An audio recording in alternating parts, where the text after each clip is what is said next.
Salut tout le monde, on se retrouve sur Zorin pour parler de comment installer proprement Knight and Merchant, Chevalier Camelot en français. Dans un premier temps, je vais vous parler de pourquoi je vais utiliser la version GOG et pas la version Steam. Parce que Chevalier Camelot est disponible sur Steam. Simplement, pour y jouer, il va falloir passer par un outil de compatibilité. Là, par exemple, j'ai pris le Proton 5, mais ça peut être n'importe quel autre Proton.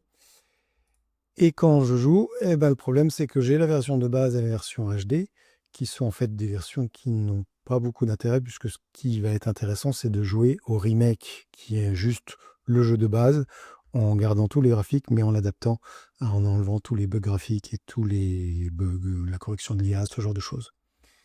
Le problème, c'est que du coup, si je vais maintenant enlever cet outil de compatibilité, et que je remets à jour mon jeu, cette fois-ci, il va me proposer l'option remake, sauf qu'en cliquant dessus, il y a une chance sur deux. Enfin, moi, c'est presque systématique que ça plante, mais j'ai déjà vu des gens, il paraît, ça, chez eux, ça marche. À titre personnel, j'aime beaucoup jouer avec Camelot, donc quand je veux y jouer, je veux que ça joue tout de suite. Et donc c'est pour ça qu'on va passer par la version GOG. Voilà, donc ça finit, on joue et voilà. Là on a Chevalier et Camelot Remake, c'est celui-là auquel on aimerait jouer. Et malheureusement, on va pouvoir rester sur ce bel écran avec ce beau petit arrêté pendant très très très longtemps. Donc on va pas faire ça. On va virer Steam et on va aller chercher sur GOG. Donc là, on est sur ma bibliothèque des jeux, Knight and Merchant. Très important, il y a un gros bouton bleu qui est la version avec GOG Galaxy.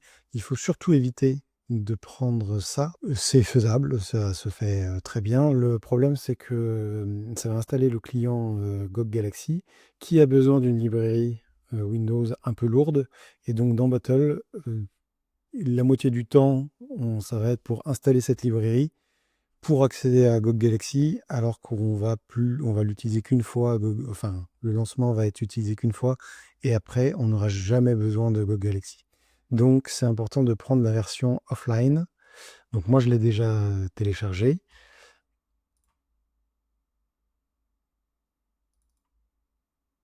Elle est ici.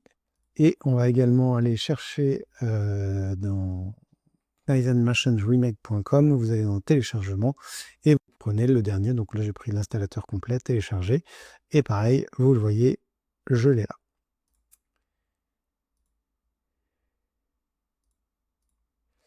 Une fois qu'on a fait ça, on va, si ce n'est pas déjà installé comme moi, on va aller chercher Bottle. Donc moi, c'est assez simple, je l'ai. Sinon, vous passez par le centre de logiciel. Et si c'est votre premier démarrage, il va mouliner un petit peu et vous allez arriver sur cette interface. On crée une nouvelle bouteille.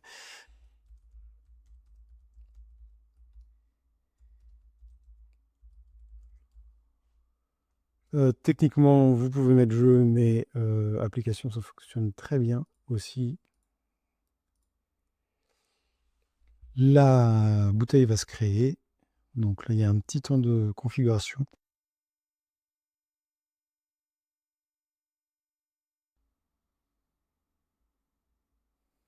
Et voilà, la bouteille est créée. Formidable. On rentre dedans et on va chercher un premier exécutable. Chevalier Camelot. On l'exécute.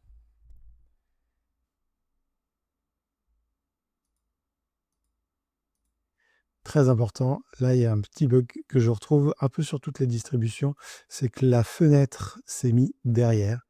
Donc c'est pour ça que j'ai fait attention. Des fois il y a ce petit bug. Tout à l'heure j'ai fait un petit essai pour m'assurer que j'avais toujours la procédure en tête. Et justement je m'attendais à avoir ce bug, je ne l'ai pas eu et là je l'ai. Donc on est parti. Une installation, tout ce qui est de plus classique windowsien, suivant. Et voilà, parfait. L'important, on va le lancer. C'est très important que de le lancer une première fois. On va arriver sur un menu qui est le menu de Chevalier Camelot, enfin de l'extension de Chevalier Camelot, proposé par GOG. C'est le jeu de base avec un petit add-on. Le menu est moche, il est buggé. Une fois sur deux, il va falloir le tuer pour sortir. C'est pas très grave. C'est vraiment, on le fait qu'une seule fois. Ça permet de créer des fichiers au niveau de l'installation pour que le remake puisse bien voir que vous avez une installation légitime. Plus jamais après vous utiliserez ça. Donc on va le lancer.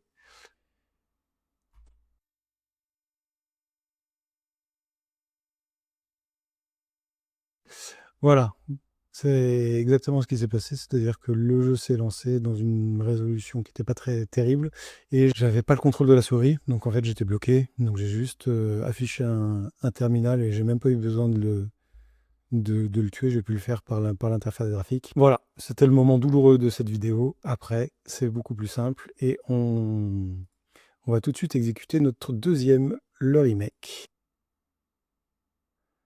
Cette fois-ci, il se met plus, donc c'est vraiment, il y a un petit côté chance là-dedans. Suivant, suivant, suivant. Si vous voulez.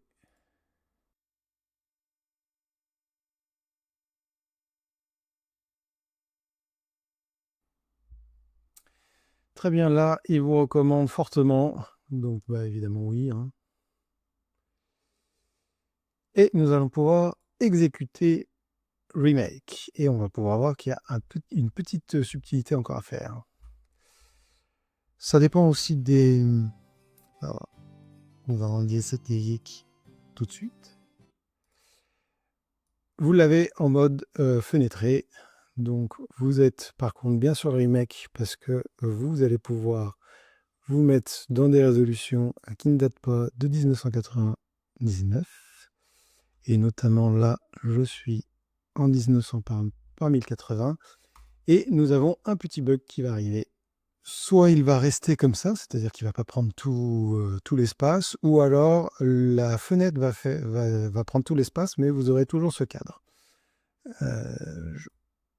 Dans tous les cas, vous fermez, vous êtes dans votre bouteille, vous allez dans les paramètres, vous allez chercher les paramètres d'affichage, vous allez lui dire je veux un bureau de 1920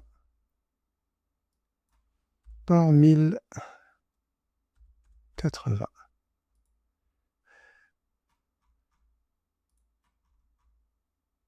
Et ensuite, vous lancez le remake.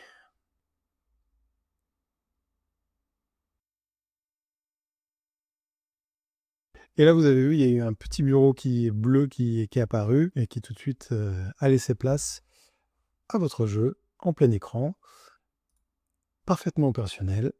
Vous avez plus qu'à commencer votre petite campagne, le royaume en péril, débuter, et voilà. Donc là, vous n'avez pas de son parce que j'ai coupé le son tout à l'heure, mais votre jeu est parfaitement opérationnel et vous commencez avec une attaque. Votre village est attaqué, il va falloir le défendre. J'espère que cette vidéo vous a plu et à bientôt.